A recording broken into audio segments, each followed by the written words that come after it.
say, Munster has a stake in this. Is if they can make this work in Ohio, then other states are going to want to sign them up, which is really, means they've got a little skin in the game. So I'll bet we'll be able to talk to them and to spend a little bit of money on some PSAs, and maybe we can even get the stations that are here today, the stations across the state, to come and run some PSAs telling people, take a look.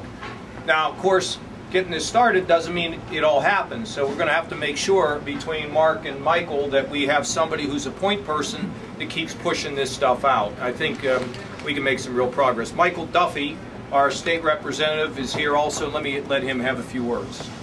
Thank you, Governor. I was just here for lunch. I didn't realize it was a press conference, but I really like the food. Actually, my first job was in a restaurant. I worked at Pizza House over in Worthington, and I think everyone kind of starts their career in the restaurant industry. That's a very common pathway to getting into work and learning the value of a dollar. And when I think about jobs and employment, it's a marathon, it's not a sprint, and I was the primary sponsor for Jobs Ohio, the governor's top priority for this year. And you've got to think about it as there's no silver bullet. It's not Jobs Ohio, it's not this, it's not the tax rates, it's all of it combined. And small victories, many small victories are how we're going to become successful in Ohio. And I think every Ohioan has a job that they're meant to find, and the question is, how do we get them to that job? How do we connect them with that employer? And so when you're just in your local community like I was, and you rode a bike down to the corner pizza shop, that's one way to find a job. But there are jobs out there that aren't that easy to find on your bike, and somehow you need to tap into the internet, into the huge markets that we have, into the technology of being able to find jobs that you might not be aware of. And that's really what this is all about. And so this is one more small victory for Jobs for Ohio. Good. I was, the last time we did Jobs Ohio, I was talking about this. I don't think I ever completed the whole story.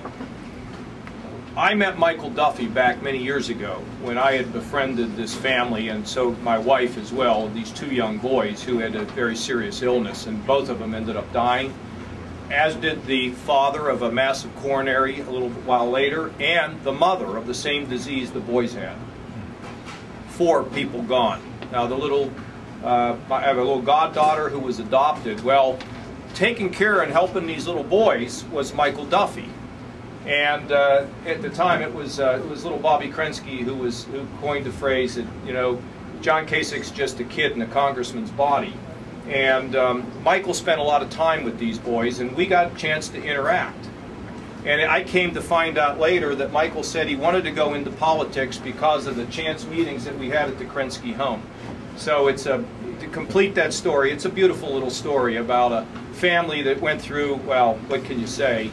And our little Betsy, our sweet little Betsy, is doing well, and Michael still stays in touch. And so that was the reason why, and how ironic it is that he's now in the legislature and he carries the Jobs Ohio bill. So, folks, it's a little bit of good news today with an edge to it. The edge being this has been underutilized. The good news is we're offering the tools up there. We'll have to monitor this, improve it, get the word out, and have people start to see if they can fill these jobs. And at the same time, of course, the cavalry has to come and help, because there will be specific programs that people aren't trained for.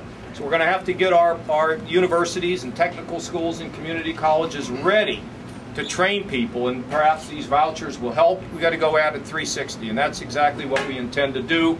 We'll have a further announcement about curriculum and all that in the next couple weeks. So, great job, everybody. Thank you all very much, and now's the time to clap.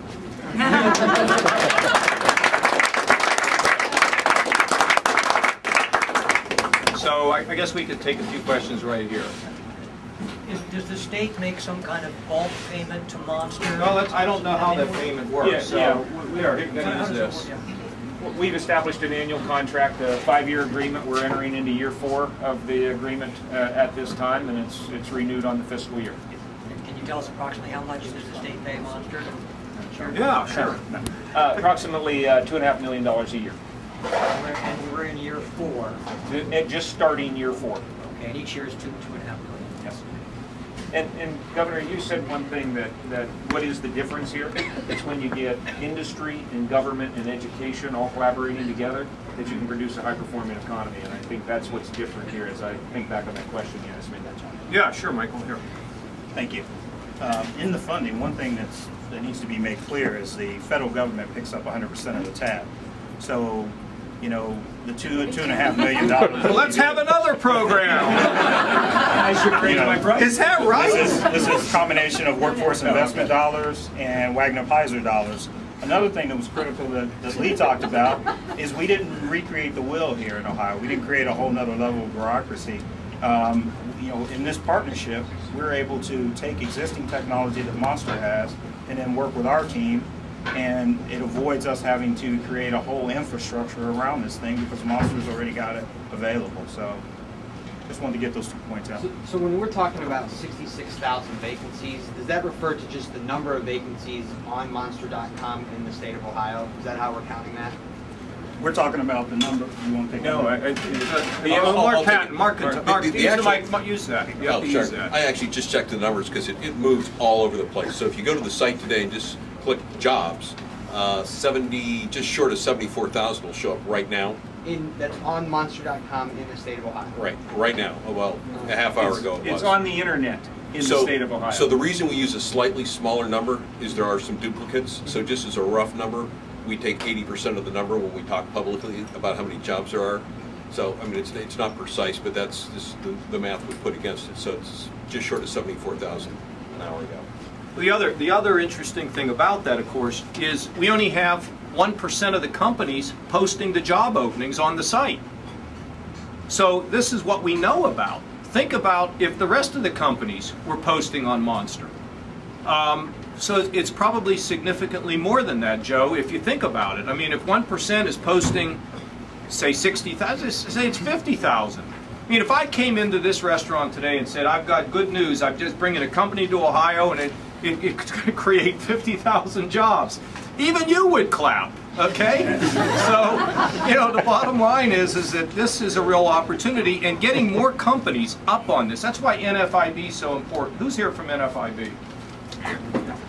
Well, about time you made a ruckus here. So, you want to say anything about NFIB's commitment to this? I certainly can.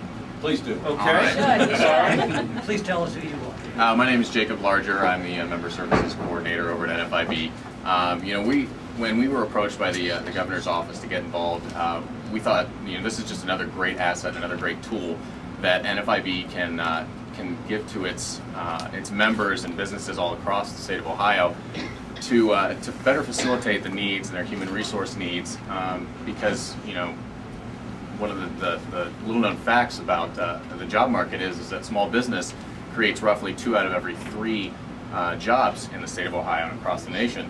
So if we can just tap into even a little bit of that, we're going to you know, be able to reduce some of the unemployment problems that Ohio and the nation has had. And this is just that one small victory that Representative Duffy had alluded to.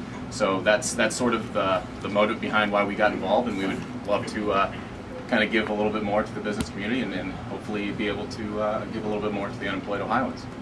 Good. I think it'd be good too if Ann and Mike, the two of you, would kind of monitor this and report to the legislature on what we have going on, so we can just stay on top of it, because, you know, you got to execute.